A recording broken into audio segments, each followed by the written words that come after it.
Hello.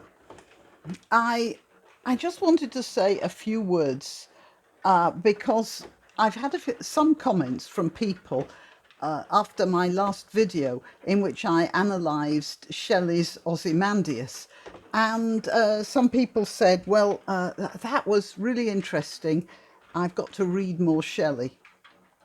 A lot of Shelley's poems are, if you found a couple of opaque lines in Ozymandias, then you'll find a lot more in a lot more of Shelley's poems. I just want to tell you why people wrote poetry and read it, and why it's not so acceptable nowadays. And I don't have a lot of time for a lot of poetry. And a lot of poetry is also third rate. Yeah, like you go into art galleries, and because these paintings are old, doesn't make them good. A lot of paintings in art galleries are third rate, and a lot of poems, they can be recited with great vigor and grandeur or whatever and sound good, but they're not actually all that good. And as I said, just because something's old doesn't mean it's terrific.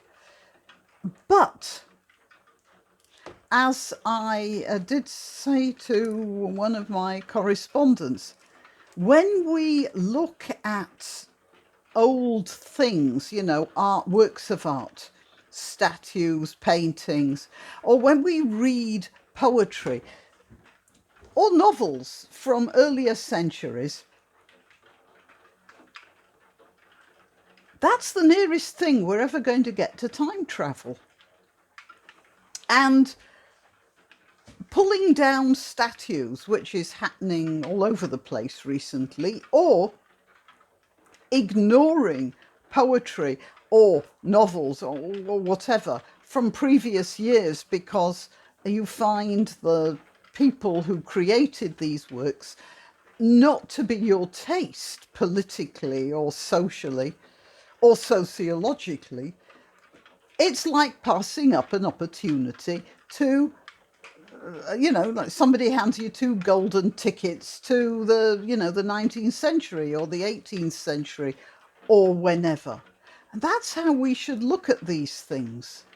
They are the nearest thing we can get to touching these people from centuries ago. And they didn't think like us, and trying to force our value systems onto them is just totally pointless. Anyway, it's not only a matter of value systems, though. It's a matter of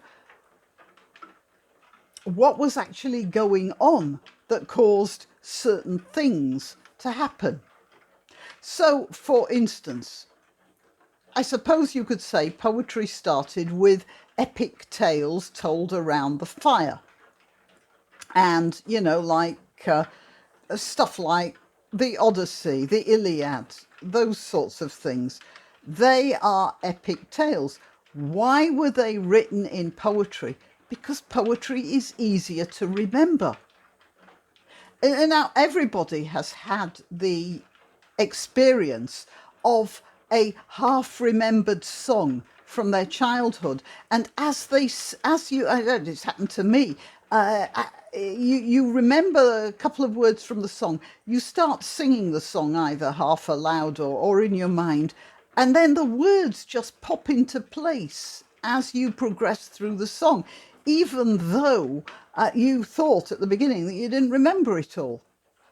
And that's because this is a physiological fact. It is easier to remember words and music than words on their own.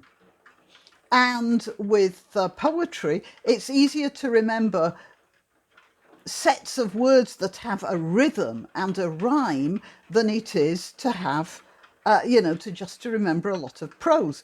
A lot of actors say they like acting in Shakespeare because it's easy to remember, even though you have an awful lot to say. And that's because there's a meter and a rhythm, and it just carries you along. So that was the beginning of poetry, you might say. But then later on, poetry took on a different aspect. And you have to think, why did people write poetry? For instance, I'll skip the Romans, they wrote poetry too. I'm not going into that at the moment. Let's go into something like the 19th century. I know that's a big step. And think, why did people read poetry at that time? Lighting. It's very simple. Think of it. The only lighting you had at the time was candles, or if you're very advanced, gas lamps. That's terrible lighting. You can't read a lot by the light of a candle. It's very difficult. So when you're reading something, you have to have a value for every word. And that's what poetry is. It's something you could read very slowly and savor every word. That video I made about Ozymandias was 30 minutes long. It was actually longer. I cut it down in a couple of places just to bring it in a bit. We went through that poem and it took 30 minutes. And it's 14 lines of poetry. Admittedly, I was comparing two poems, but you get the point. You could spend an evening reading Ozymandias, just savouring the words and the way it's constructed. And you don't need a lot of light to do that. You can also read it aloud to somebody else and make a performance out of those 14 lines. Again, it doesn't need a lot of light. I don't think it is at all a coincidence that the detective novel, which is a fast gallop through, like 200 pages of closely packed text, the detective novel appeared at the same time as the electric light. Because then you could just zip through pages, you could turn pages, you have the light to do it. So the thing about poetry now, people saying, oh, I'm going to read more Shelley. It's no good. You can't just sit and read Shelley like you read a detective novel. To read Shelley or Tennyson or any of those guys, you have to go through the poem the same way that a Victorian would have gone through the poem. Turn the lights low, look at the poem, and think about every word. Because that's what good poetry is. It makes the most out of every word. It uses words that can have 2, 3, 4 meanings all in one go, and you have to sit there and digest it. You can't just, it's not the hamburger of literature. You can't just grab a bite and swallow while you're on the run.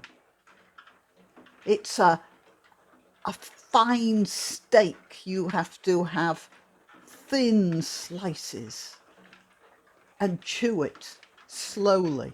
Or if you're vegetarians, some really tough tofu. Sorry, I had a run-in with a vegan the other day. I'll save that story for another time.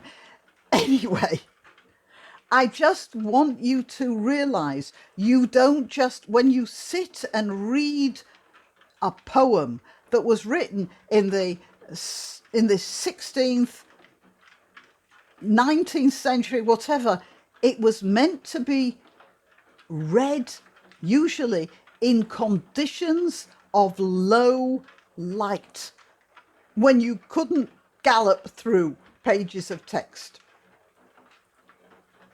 And you had to do it slowly and think about it. That's the only way to appreciate poetry. Otherwise, it's just boring there's a lot of poetry that is boring, self-indulgent rubbish, but a lot of older poetry feels like boring, self-indulgent rubbish because you can't concentrate on it. Now, I can't say I'm that keen on modern poetry because it's gone through a crisis. like painting, got hit by photography, so modern poetry got hit by the electric light. And in fact, the real poetry now is, you know, written by artists like Queen or Aerosmith, or, you know, those, they wrote and are writing good poetry. The Kinks, good poetry. Some of it funny, now not all of it very profound, but that's how poetry is surviving into our world now, the world of the electric light. Okay, well, that's all I wanted to say. And if you don't like it, that's not because you have an inferior intellect. It's because you have a different expectation out of what you're reading. If you modify your expectations to a Victorian, then, oh, I'll tell you something. Wordsworth. He wrote a poem called Daffodils. It is the most abysmal doggerel you could ever, and it's, you know, sort of, it's birthday card rubbish. It's sweet and sickly, and yeah, and it starts, you know, I wandered lonely as a cloud that floats on high o'er vales and hills. What do you mean lonely as a cloud? When was the last time you saw a lonely cloud? It makes no sense at all. And yet Wordsworth is a great poet. And you know what? Whenever I read Daffodils, I always end up crying towards the end of it. There's one part of the poem, however, that he made, lonely as a cloud that floats on high of vales and hills, when suddenly I saw a crowd, a host of golden daffodils, along the bay beneath the trees, fluttering and dancing in the breeze. Oh, I'm not going to ruin it by sort of half, but there's one point where he sees these daffodils, he says, and he looked at them, and the picture sort of branded itself into his mind.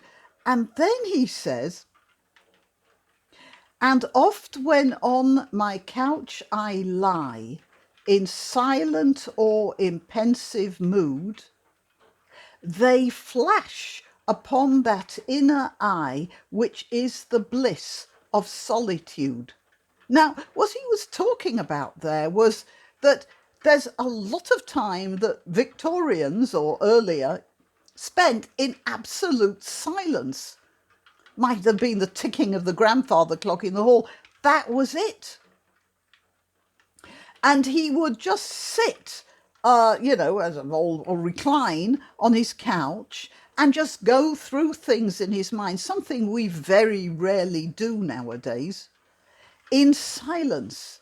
And then suddenly, I suppose a slight meditative state, we'd call it now, the picture of those daffodils would just flash onto his inner eye, which he says is the bliss of solitude. It's something that comes with complete silence and nobody there, and the phone not ringing because there were no phones, and no buzzing of computers or even of the washing machine telling you that the laundry's finished. None of that stuff. Do you see?